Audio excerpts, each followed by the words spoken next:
Hello everyone, welcome to SB tech math. I am Sunil Bansal और आज है हमारे साथ दीपक गुप्ता, जिन्होंने अब की बार ऑल इंडिया रैंक 108 के साथ सेकेंड अटेम्प्ट में अपना जेआरएफ क्वालिफाई करा। तो आज दीपक से बहुत सारी बातें हमें जाननी है और ये वाला जो सेशन है ये उन बच्चों के लिए बहुत ज्यादा इंपॉर्टेंट होने वाला है जो अभी अपनी एमएससी की करंट स्टडी में चल रहे हैं, क्योंकि इन्होंने अपना एग्जाम जेआरएफ का कौन से अटेम्प्ट में निकाला है और ये अभी एमएससी के कौन से ईयर में है। तो वो सारी की सारी बातें जानेंगे आज इनसे। तो सबसे पहले स्वागत करता हूं दीपक आपका आज के इस सेशन में। Thank you so much sir. तो सबसे पहले आपके बारे में जानना चाहूंगा कि आप कहाँ से आते हैं और आपने अपनी पढ़ाई कैसे पूरी करी है या आप कौन से सेमेस्टर में हैं और आपकी जो एजुकेशनल बैकग्राउंड रही है वो कैसी है। जी सर, मेरा नाम दीपक गुप्ता है और मैं करौली डिस्ट्रिक्ट के मानौज गांव से तहसील टोडाबिन से हूँ और मैंने मेरी ग्रेजुएशन जो है वो Jaipur Maharaja college central university of Rajasthan से करी है। और उसके बाद मैंने तुरंत उसी टाइम बीएससी के साथ मैंने जेएम की एग्ज़ाम दी थी फाइनल ईयर में। तो उसके बाद फिर मैंने एमएससी बीएड करने का डिसाइड किया कि मैं सेंट्रल यूनिवर्सिटी ऑफ राजस्थान से एमएससी बीएड करूँगा। तो मेरी अब यहाँ पे करंट में मैं एमएससी बीएड के थर्ड ईयर में लास्ट सेमेस्टर 6th में हूँ। आपने अपनी नेट की तैयारी कब से शुरू करी थी। सर मैंने ये मेरा सेकंड अटेम्प्ट है और मैंने लास्ट एक साल पहले से तैयारी स्टार्ट करी है। मतलब स्टार्ट तो मैंने अपने सेकंड सेमेस्टर से ही कर दी थी। जैसे मैंने एमएससी में एनरोल किया था कि मुझे फर्स्ट सेमेस्टर एक बार मैं देखता हूँ कि यहाँ पे कैसा पढ़ाई होती है, कैसा है, तो मैं मैनेज कैसे कर पाऊंगा मेरी पढ़ाई को। तो उस हिसाब से मैंने फिर सेकंड सेमेस्टर से रेगुलर पढ़ाई स्टार्ट कर दी थी। ओके, तो जैसे आपका सेकंड अटेम्प्ट है, लास्ट वाले अटेम्प्ट में आपके कितने नंबर आए थे, मतलब फर्स्ट अटेम्प्ट में आपके कितने मार्क्स थे। सर लास्ट अटेम्प्ट मेरा जो था उसमें मेरे 80 नंबर आए थे सर। ओके, और अब की बार आपके कितने मार्क्स आए हुए। सर इस बार मेरे 101.25 नंबर है सर। जैसे पिछली बार की कट ऑफ हाई रही थी, अब की बार की कट ऑफ बाई चांस लो रह गई, तो जैसे 101 नंबर आने के बाद तुम्हें मतलब क्या लग गया था कि जेआरएफ अब की बार हो जाएगा या नहीं होगा, क्या मतलब आपका आइडिया था। सर जैसे रेस्पॉन्स सीट आई, मैंने नंबर चेक किए तो मुझे ये था कि मेरे 101.25 नंबर है तो शायद नेट तो आराम से हो जाना चाहिए पिछली बार के कंपैरिजन में देखे तो मेरे को ये था मैं बॉर्डर पे हूँ जेआरएफ के, या तो हो भी सकता है कि हो या ना हो। मुझे ये था कि शायद कट ऑफ इतनी नहीं गिरेगी, हो सकता है थोड़ा बहुत पेपर अच्छा था तो हो सकता है कि थोड़ा गिरे।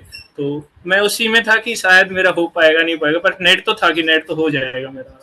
जैसे ये तुम्हें पता चल गया कि यार ठीक है नेट तो हो रहा है, जेआरएफ नहीं हो रहा है, तो फिर तुमने फरवरी के बाद से मतलब अपनी तैयारी दोबारा से शुरू कर दी या तुम किसी और चीज में एंगेज हो गए।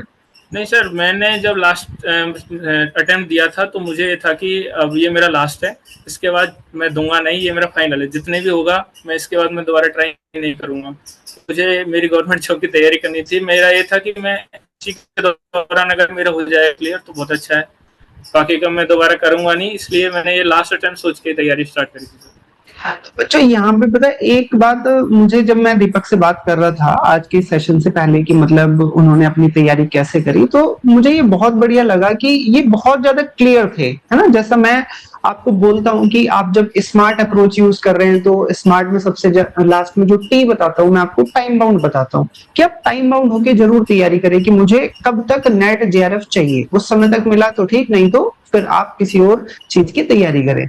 जब इनसे बात करी इन्होंने कहा कि सर, वरना मैं उम्मीद कर रहा था कि सर नेट अब की बार हो सकता है तो मैं जेआरएफ के लिए तैयारी शुरू कर रहा हूँ, मेरा ये उम्मीद था कि इनका जवाब ये आएगा।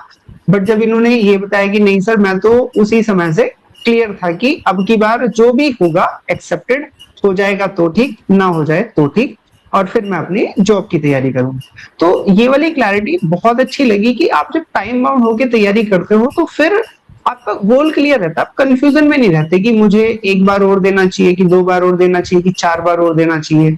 और जैसे इन्होंने पिछली बार बताया कि 80 नंबर आए हैं, तो दीपक आपसे एक चीज और जानना चाहूंगा, आपने जैसे एमएससी के साथ ही जेआरएफ क्वालिफाई कर लिया, अब वो कट ऑफ डाउन रही हो हाई रही हो उससे तो क्या ही फर्क पड़ता है, जेआरएफ तो जेआरएफ है।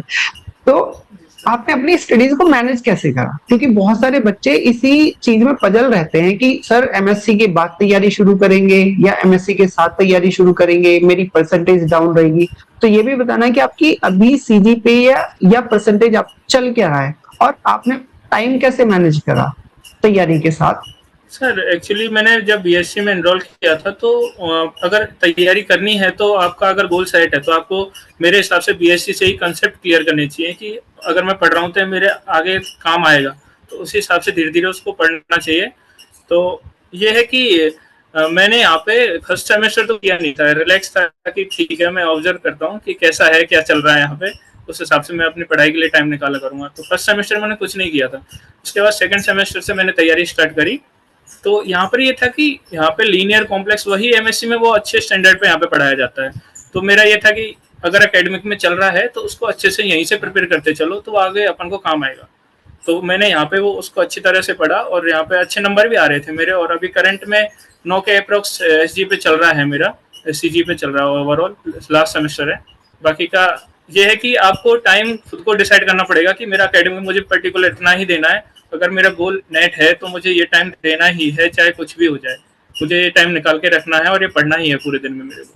तो बच्चों यहाँ पे देखो, एक चीज तो बड़े आराम से आप सभी को समझ लेनी चाहिए, और मतलब मैं भी आपसे बहुत बार बोलता हूँ कि जो एक अर्ली सिचुएशन रहती है ना, कि आप जितना जल्दी स्टार्ट करेंगे उतना जल्दी खत्म करेंगे, जितना लेट होंगे उतना लाइन बढ़ती चली जाएगी, आप उतना पीछे चले जाते रहेंगे। तो इनका बहुत अच्छा लगा कि इन्होंने आईआईटी जैम की प्रिपरेशन करी थी, तो थोड़ा सा इन्हें वहां से क्लियर था, और इन्हें क्लियर हो गया कि मुझे बीएससी के तुरंत बाद एमएससी करनी है, तो मुझे एमएससी में ही अपनी तैयारी स्टार्ट करनी है, और इन्होंने अपनी फर्स्ट सेमेस्टर सेकंड सेमेस्टर से तैयारी स्टार्ट कर दी, और उसी का नतीजा है कि ये सेकंड अटेम्प्ट में जेआरएफ लेके बैठे, जबकि अभी इनकी एमएससी पूरी नहीं हुई, और इनका जो सीजीपीए है वो भी 9 जा रहा है। तो यदि आप एकेडमिक के साथ बैलेंस करना चाहते हैं तो आपको अपनी तैयारी जल्दी से स्टार्ट करनी पड़ेगी, है ना, और वो उसका कोई दूसरा रास्ता ही नहीं है। क्या मतलब, ऐसा नहीं हो सकता कि आप एकेडमिक में रहना हो और पढ़ाई को सेकेंडरी मान के, या अपने जो कॉन्सेप्चुअल नॉलेज है उसे सेकेंडरी मान के आपका काम चल जाए। आपको वो तो पढ़नी ही पड़ेगी, आज नहीं तो कल पढ़नी पड़ेगी, है ना। तो चाहे वो बीएससी में अच्छे से पढ़ लो तो फिर एमएससी में कम मेहनत करनी पड़ेगी, एमएससी में अच्छे से नहीं पढ़ोगे तो फिर नेट के लिए बहुत सारी मेहनत करनी पड़ेगी। जैसे बच्चे रहते भी हैं 2 साल 3 साल एमएससी के कई कई साल तक तैयारी करते रहते हैं, बट नहीं निकल पाता। और आज दीपक है हमारे साथ, इन्होंने अपना सेकंड अटेम्प्ट और इवन एमएससी के साथ ही जेआरएफ निकाल लिया। तो ये क्लैरिटी होना बहुत ज्यादा जरूरी है कि मुझे अपनी तैयारी कब से शुरू करनी है और कैसे करनी है। आपने जैसे सेकंड सेमेस्टर में तैयारी शुरू करी और फर्स्ट अटेम्प्ट में आपके 80 मार्क्स आए थे, उसके बाद आपने अपनी स्टडीज को कैसे कंटिन्यू करा, आपने कैसे अपनी पढ़ाई कंटिन्यू रखी, कैसे आपने पढ़ा कि जिससे आपका जेआरएफ? सर लास्ट अटेम्प्ट में 80 आए थे, तो ये था कि उसमें मैंने पेपर में टाइम मैनेज नहीं कर पाया था बिल्कुल ही, कि मैंने पार्ट ए पहले किया फिर बी किया, तो आते आते सी में मेरे को टाइम बिल्कुल नहीं मिला, तो मैं पूरा अटेम्प्ट ही नहीं कर पाया पार्ट से। तो मेरे को ये था कि एक तो टाइम मैनेज करना है, और बहुत सारी चीज़ें ऐसी थी कि मैं रियल पढ़ के नहीं गया था पिछली बार बिल्कुल ही। तो मुझे था कि अगर मैं अब नेक्स्ट वाला अटेम्प्ट कर ले रहा हूँ तो मुझे रियल वगैरह सारी कंप्लीट करनी है। तो मुझे ये था कि मुझे गाइडेंस चाहिए कैसे भी, मैं बहुत जगह लैग कर रहा हूँ चीज़ों को, तो शायद मुझे सर, फिर मैंने आपका थोड़ा देखा, मैंने आपका क्रैश कोर्स ज्वाइन किया था, तो वहाँ से जो डिस्कशन होते थे रेगुलर, तो वो ऐसा था कि अगर कहीं भी डाउट है तो आप उसी time end to end clear कर देते थे। वहाँ डिस्कशन इतना अच्छा होता था कि सारी चीज़ें वहाँ से बहुत अच्छी क्लियर होती गई वहाँ से। बाद में ये था कि लास्ट में जब टाइम डेट बढ़ी, कि मेरा ये था कि शायद दिसंबर में एग्जाम हो जाएगा हमारा, और जून में मेरा फर्स्ट ग्रेड का एग्जाम है, तो मैं 6 महीने में उसकी अच्छे से थोड़ी प्रिपरेशन कर पाऊंगा। लेकिन एग्जाम डिले हुआ, फरवरी तक गया, तो मैंने सोचा चलो ठीक है कोई बात नहीं करते हैं। फिर मैंने टेस्ट सीरीज ज्वाइन करी, तो उसमें ये था कि टेस्ट सीरीज में क्वेश्चन इतने अच्छे से डाल रखे थे कि उनको ये नहीं कि आप सिर्फ एग्जाम के पर्पज से ही कर रहे हो, उनको करके ये देखो कि एक एक का ऑप्शन कैसा है। उसमें कॉन्सेप्चुअल चीजें बहुत अच्छी थी, मतलब टेस्ट सीरीज से मुझे बहुत फायदा हुआ है एक्चुअली। मतलब मेरी छोटी छोटी मिस्टेक्स बहुत ज्यादा क्लियर हुई है वहां से, कि बहुत चीजें नहीं पता चली हैं कि कैसे अटेम्प्ट करना है, कैसे क्वेश्चन के बारे में सोचना है, तो ये बहुत हेल्पफुल रहा था मेरे लिए। तो जैसे बच्चे बहुत बार सोचते हैं कि हम अपने आप से तैयारी करें, कि हम कोचिंग लें, कि हम ऑफलाइन में जाएं कि ऑनलाइन में जाएं, तो उनके लिए मतलब आपको क्या सजेशन होगा कि यदि सेल्फ से तैयारी करनी हो तो फिर कैसे करें, और किसी का गाइडेंस लेना हो तो कैसे करें, ऑफलाइन जाएं ऑनलाइन जाएं? मतलब आपने जैसे अपनी चीजें मैनेज करी उसके अकॉर्डिंग आप उन्हें कैसे सजेस्ट करेंगे? सर अगर सेल्फ पढ़ना है तो ये है कि कुछ चीज़ें ऐसी होती है जो अपन को पता नहीं चलेंगी, तो हो सकता है आपको क्लियर करने में थोड़ा टाइम लगे, क्योंकि आपके पास उतना एक्सपीरियंस नहीं है, आप जब तक एक दो बार दोगे तभी आपको पता चलेगा कि एग्जाम में कैसे देना है। अगर आप ऐसे टीचर के पास हो जिन्होंने इतनी बार ट्राई किया, उन्हें पढ़ाते पढ़ाते इतना टाइम हो गया, तो मेरे हिसाब से गाइडेंस बहुत जरूरी होता है अगर क्लियर करना है तो। ऐसे सेल्फ निकाल सकते हो, लेकिन वो है कि आपको उसमें टाइम लगेगा, ये पक्का है कि दिक्कत है। तो इसलिए ये है कि अगर किसी सर से गाइडेंस मिल जाए, जैसे आपने मुझे बहुत अच्छा पढ़ाया था, कि मुझे क्रैश कोर्स ज्वाइन करने के बाद ये था कि हाँ मेरे अच्छे कंसेप्ट हो रहे हैं, तो ये कॉन्फिडेंस भी था कि ठीक है मैं निकाल लूंगा, जैसा भी होगा हो जाना चाहिए। तो मेरे मेरे का तो यही है कि आपका जो आपने वो आई ओपनर जो बैच चलाया था लास्ट में फरवरी से पहले पहले, तो वो वाली चीज मुझे बहुत पसंद आई थी कि आप डेली वर्क देते थे कि ये वाली चीज और ये वाले क्वेश्चंस आपको असाइनमेंट के तौर पे करने ही करने हैं। तो उनसे बेसिक कॉन्सेप्ट इतने अच्छे होते जा रहे थे कि हाँ ये करने हैं, और ये डेली का आपका ये था कि ये करना ही है आपको। आप ये बोलते थे कि इतने आपको प्रॉपर्टीज लिख के लानी है, इतनी आपको डालनी है, तो वो चीज बहुत हेल्पफुल रहती है। जैसे आपका अभी कॉन्टिन्यूम बैच जो है वो बहुत अच्छा बैच है, क्योंकि उसमें आपने वही चीज डाली है जो फरवरी में जैसा आप कर रहे थे, तो उससे उसका नेक्स्ट वर्जन कॉन्टिन्यूम बैच है। अभी बेसिकली ये जो आपने बात डिस्कस करी कि हमने आई ओपनर सेशन रखे और उसमें हमने प्रॉपर्टीज लिखने के लिए कही, तो इस वाली चीज में हमें बहुत ज्यादा मतलब प्रॉब्लम फेस करनी पड़ी स्टूडेंट की तरफ से। मतलब एक ऐसा जैसे कह देते हैं ना कि अपोज होना कि ये प्रॉपर्टीज कहाँ काम आ रही है ना। कोई पीएसटी थोड़ा पूछेगा, कोई मैट्रिसेस थोड़ा पूछेगा, बट एक सिंपल सी बात है, system of equation eye opener session में लगभग हमने हाँ 10 से 12 दिन करा था, है जी ना। सर। और उसे अब सिस्टम ऑफ इक्वेशन मतलब मेरे हिसाब से पूरे के पूरे लीनियर अलजेब्रा की जान है। आप जी वहीं से सर। आरआरईएफ जानेंगे, वहीं से आप रो स्पेस, कॉलम स्पेस, चाहे एलटी में चले जाएं, चाहे क्वाड्रेटिक फॉर्म में चले जाएं, अल्टीमेटली आना मैट्रिसेस पे है। और आना इक्लन फॉर्म में तो सिस्टम ऑफ जी इक्वेशन सर। के बिना कुछ हो नहीं सकता। और नहीं तो उसमें हमें मतलब इतना अपोज देखना पड़ा बच्चों का कि बच्चे मानने के लिए तैयार नहीं है कि ये चीजें जरूरी हैं। और जिन बच्चों ने उस रूल को फॉलो करा, उस प्रोसेस को फॉलो करा, उनकी मतलब अच्छी अच्छी रैंक भी आई है और बढ़िया से उनके नंबर भी आए, मतलब उम्मीद से ज्यादा नंबर मिले हैं। जबकि मुझे कहीं ना कहीं ये डर था कि ये बैकफायर ना कर जाए, कि बच्चों को उस समय हमने एक भी पीवाईक्यू टच नहीं करने दिया लिटरली। जी भले ही सर। पीवाईक्यू जी सर। मैं कितना ही बोलता हूँ कि पीवाईक्यू आप करो, बट पीवाईक्यू अच्छे से करो। तो हमने पीवाईक्यूज को ब्रेक करके पूरा का पूरा वो सेशन बना दिया जो आई ओपनर वाला था। जी और सर। उसके बाद हमें लगा कि बच्चे, बहुत सारे बच्चे कहने लगे कि नहीं सर हमारे तो अभी पीवाईक्यू भी नहीं हुए हैं, आपने तो अभी मैट्रिसेस में उलझा रखा है और सिस्टम ऑफ इक्वेशन में। बट जब वो पेपर देके आए और उनका जो फर्स्ट रिएक्शन था कि सर अब की बार जीआरएफ, तो मतलब वहां से भी तब भी ऐसा लग रहा था कि बच्चे थोड़ा सा हाइपोथेटिकल हो रहे हैं, कि ज्यादा जी ओवर सर। कॉन्फिडेंस। बट जब अल्टीमेटली अब की बार रिजल्ट आया, तो बहुत बहुत अच्छा लगा कि चीजें अच्छे से काम कर गई। एंड सबसे इंपॉर्टेंट बात कि जो चीज हम चाह रहे थे, है ना, कि बच्चे को नेट की तैयारी करनी चाहिए, तो प्रॉपर्टीज के थ्रू तो उसे जाना ही पड़ेगा। जाने। जी सर। प्रॉपर्टीज टेस्ट आपको लगाने ही पड़ेंगे, आपको आई जी सर। ओपनर टेस्ट लगाने ही पड़ेंगे, है ना। जी सर। अभी जैसे हमने टेस्ट सीरीज ओपन कर रखी है, और अभी कल मैं टेस्ट बना रहा था, तो जी कल सर। था कॉम्प्लेक्स एनालिसिस का टेस्ट।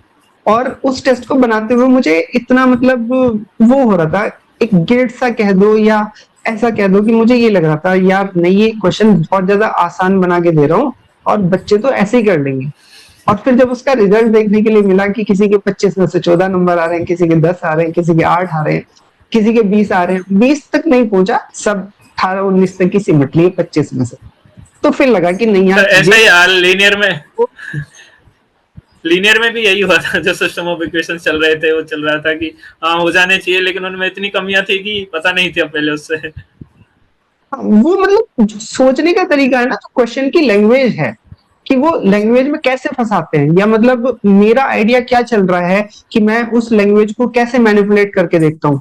तो वो बड़ा इंपॉर्टेंट था। और जब हमने वो सारी की सारी चीजें करी और अल्टीमेटली रिजल्ट मिला, तो वो एक मतलब सेट हो गया कि हाँ, कि हम मतलब सही रास्ते पे हैं, हम बच्चों को गलत जी गाइड सर। नहीं कर रहे, है ना। बट जी एक चीज यहाँ पे दीपक बहुत इंपॉर्टेंट हो जाती है शेयर करना बच्चों के साथ, और पता नहीं तुम उसके साथ एग्री करोगे या नहीं करोगे, कि जब तक हम अपने बेसिक ना करें, जो छोटी छोटी चीजें हैं वही हमारे एग्जाम में हमें जीआरएफ तक ले जाने से रोकेंगी। आप वही 80 नंबर वाली जो कहानी है आपकी, 80 नंबर तो आप आराम जी से सर। ले पाए, तो वो जो आगे 20 नंबर 30 नंबर ऐड करने हैं, क्या वो तुम्हें क्रैश कोर्स से और वो टेस्ट सीरीज से वो हेल्प मिली या नहीं मिली जो मिलनी चाहिए थी, जिसकी मतलब तुम्हें रिक्वायरमेंट थी? जी सर, मैंने इसीलिए लिया था कि मुझे बस और कुछ नंबर चाहिए, तो मेरे को ये था कि मेरे काफ़ी कॉन्सेप्ट्स वीक है, क्योंकि जब मैंने पेपर दिए थे तो मुझे लग रहा था कि मैंने वो क्वेश्चन गलत किए थे कि जो मेरे से होने नहीं चाहिए थे। तब मैंने एनालिसिस किया तो मुझे लगा कि हाँ, मेरे काफ़ी जगह कॉन्सेप्ट्स वीक है, तो मैंने इसी वजह से क्रैश कोर्स और टेस्ट सीरीज ज्वाइन करी थी। तो इससे मुझे जितना मुझे एक्सपेक्टेड था उससे ज़्यादा ही मिला है कि हाँ हाँ, कि अच्छा है ये, कि मेरे काम आया है ये बहुत। मैंने 6 महीने 8 महीने दिए मेरे, लेकिन वो बर्थफुल है। आपने crash course plus test series इस कल दोनों कोर्स में कितने पैसे खर्च हुए? क्योंकि बच्चों को ये भी रहता है कि सर हमारी फाइनेंशियल्स वीक हैं तो हम अपनी तैयारी कैसे करें, तो आपकी कितनी फीस खर्च हुई इन दोनों कोर्सेज के अंदर? सर मैक्स टू मैक्स 4,000, 4,500 से, मतलब 5,000 से ऊपर आपका जा ही नहीं रहा था। 4,500 के आसपास मेरा दोनों हो गए थे सर, 4, 4,500। जी जी, ओके। यहाँ पे बच्चों मैं आपसे एक चीज और शेयर करना चाहता हूँ कि मैं आपसे हर बार बोलता हूँ कि जब आप एग्जाम देकर आते हैं उसके बाद अपनी सेल्फ एनालिसिस जरूर करिए। आप अपनी रिपोर्ट बनाइए कि आप कहाँ पे गलत हैं, आपके कौन से क्वेश्चन गलत हुए हैं, कौन से क्वेश्चन सही हुए हैं। मैं इस बात को तीसरी से चौथी बार बोल रहूंगा, बट अभी तक भी बहुत सारे बच्चे ऐसे होंगे जो जून की तैयारी करने जा रहे हैं, उन्होंने अपना सेल्फ एनालिसिस नहीं करा, उन्होंने ये नहीं देखा कि मेरे गैप कहाँ पर है। और जब तक आप अपने गैप नहीं ढूंढोगे ना, तब तक आप उन्हें फिल भी नहीं कर पाओगे। तो सबसे ज्यादा जरूरी है, इसीलिए मैंने एक सेट का एग्जाम भी रखा था, सब्जेक्ट एनालिसिस टेस्ट, जिसके अंदर काफी सारे लगभग 100 बच्चों ने एनरोल किया था। और उन 100 बच्चों में से मतलब 60 बच्चों की मैंने रिपोर्ट बना के दी, क्योंकि 40 बच्चों ने तो पूरा एग्जाम ही नहीं दिया। ये भी एक सबसे बड़ी प्रॉब्लम है कि बच्चे एग्जाम नहीं देते, टेस्ट सीरीज बहुत सारे बच्चे लेते हैं, बट जी सर। अल्टीमेटली उसे लगाते कितने बच्चे हैं, वो बहुत ज्यादा इंपॉर्टेंट बात है। अब जी वही सर। आसान आसान सी चीजें देते, बच्चे का मोरल बिल्कुल हाई रहेगा, और वो मोरल हाई करना एक तरह से झूठ बोलना है ना। जी सर। जैसे एक इंसिडेंट शेयर करता हूं मैं, कि अभी जैसे गेट का एग्जाम था तो एक बच्चे का फोन आया, उसने कहा कि सर मैंने टेस्ट सीरीज लगाई और टेस्ट सीरीज में मेरे 40 नंबर आ रहे थे, और जब गेट का रिजल्ट आया तो नंबर आए 13-14। तो मैंने कहा टेस्ट सीरीज लगाने के बाद ये जो जमीन आसमान का अंतर है ये नहीं होना चाहिए। हाँ ऐसा हो कि 40 की जगह आपके 35 आ गए, 30 आ गए, समझ में आता है। 40 से 15 नंबर आए, टेस्ट सीरीज में 40 लेकर आ रहे हो, तो फिर कहीं ना कहीं गड़बड़ है। तो टेस्ट सीरीज में वो वाले क्वेश्चन होना बहुत ज्यादा जरूरी है जो आपके रिवीजन अच्छे से कराएं, जो आपका एक लेवल जनरेट कराएं। बाकी तो आसान आसान टेस्ट लगाते रहो, आपको मोटिवेशन मिलता रहेगा, और वो मोटिवेशन क्या होगा, वो आपका ऐसे ही रह जाएगा कि फिर से एग्जाम आपका क्वालिफाई नहीं होगा, और फिर आप कहोगे कि सर सब कुछ कर लिया फिर भी नहीं हुआ। आपका अब की बार गेट भी क्वालिफाई हुआ है, जी सर। तो मैंने आपने सर गेट के लिए दूसरी कैसे बार दिया। प्रिपेयर करा? सर मैंने इसी से हो गया था, मैंने कोई अलग से कुछ पढ़ा नहीं। नेट की प्रिपरेशन कर रहा था तो इसी से हो गया था मेरा। लास्ट बार भी हो गया था, लेकिन मैंने रैंक थोड़ा इंप्रूवमेंट करने के लिए फिर दोबारा दिया था, तो इस बार फरवरी तो वाला में दिया मतलब था मैंने। सेकंड अटेम्प्ट में आपको वही, जैसे मेरी सिचुएशन हुई थी कि मेरे लगे तो काफी सारे अटेम्प्ट, बट सेम ईयर में मेरी दोनों चीजें एक ही बार में क्वालिफाई हो गई, कि नेट भी हो गया और मेरा गेट भी क्वालिफाई हो गया, एंड दैट्स ऑल। एक चीज आपसे और जानना चाहूंगा, जैसे किसी बच्चे का नेट जेआरएफ हो जाता है, तो जैसे आपका जेआरएफ हो गया है ना? तो क्या आपको फिर से मल्टीपल टाइम जेआरएफ देना चाहिए या नहीं देना चाहिए, दूसरे लोगों के लिए छोड़ देनी चाहिए जगह? सर ऐसा है कि अगर आपको पीएचडी करनी है और आपको लगता है कि मुझे अच्छी जगह पीएचडी करके जानी है, मुझे नॉलेज और चाहिए, तो आप तैयारी दोबारा कर सकते हो। लेकिन ये है कि आपको दूसरों के बारे में भी सोच लो तो बहुत अच्छा है कि और भी बच्चे हैं। तो मेरा हो गया तो मैं आगे बढ़ता हूँ। ये अभी कल परसों मेरी बात हो रही थी, तो एक बच्चे से बात हो रही थी, उसने कहा कि मेरा 4 बार का जेआरएफ है, और अभी क्या कर रहा हूँ, अभी मैं असिस्टेंट प्रोफेसर एग्जाम की तैयारी कर रहा हूँ।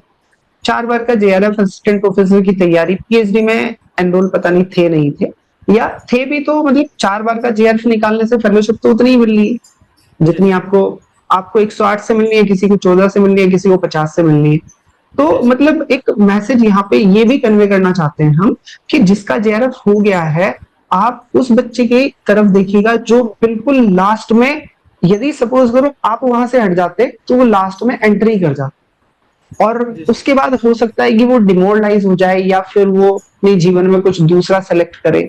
तो यदि हमारा जेआरएफ हो गया है और हमारी जो एम्बिशन है वो फुलफिल हो गई है, एक अच्छी रैंक के लिए, अच्छे इंस्टीट्यूट के लिए जाना है, देन यू आर अप्रिशिएटेड कि आप दोबारा से जाइएगा, अच्छे से पढ़ के और बढ़िया से दीजिएगा। केवल क्वांटिटी बढ़ाने के लिए कि मेरा 4 बार जेआरएफ हो रखा है, मेरा 10 बार जेआरएफ हो रखा है, वो कोई सेंस नहीं बनाता। वो आपके लिए तो सेंस बनाता है कि आपकी क्वांटिटी बढ़ गई, बट हो सकता है कि एक बच्चा स्ट्रगल करते करते फिर से वो 0.5, 1 नंबर 2 नंबर से रह गया, क्योंकि आप वहां पे मल्टीपल टाइम बैठे हुए। तो थैंक यू सो मच दीपक, बहुत अच्छा लगा आपसे बात करके। बच्चों के लिए कोई और मैसेज आपकी तरफ से कि ये चीजें तो सर करनी करनी चाहिए, फाइनल मैसेज? सर अगर तैयारी करनी है बच्चों को तो मेरा कहना यही है कि आपको बीएससी से ही स्टार्ट कर देनी चाहिए। अगर आपका गोल है कि मुझे करना है तो बीएससी से ही आपको कंसेप्ट्स अच्छे करने चाहिए, और बाकी बाद में एमएससी करने के शुरुआत में मैं ये मानता हूँ कि चलो ठीक है फर्स्ट सेमेस्टर आप देख लो थोड़ा, उसके बाद लेकिन सेकंड सेमेस्टर से अगर आपको टाइम से निकालनी चीजें हैं तो आपको तैयारी बहुत पहले से स्टार्ट कर देनी पड़ेगी। तो सेकंड सेमेस्टर से आप तैयारी स्टार्ट कर दो तो डेफिनेटली लास्ट तक आपका हो जाएगा अगर आप अच्छे से तैयारी करोगे तो। Okay, thank you so much, Deepak, for your valuable time and wish you all the best for your sir government job preparation और PhD जो भी आप ऑप्ट करते हैं अच्छा करें। Thank you. Thank you sir.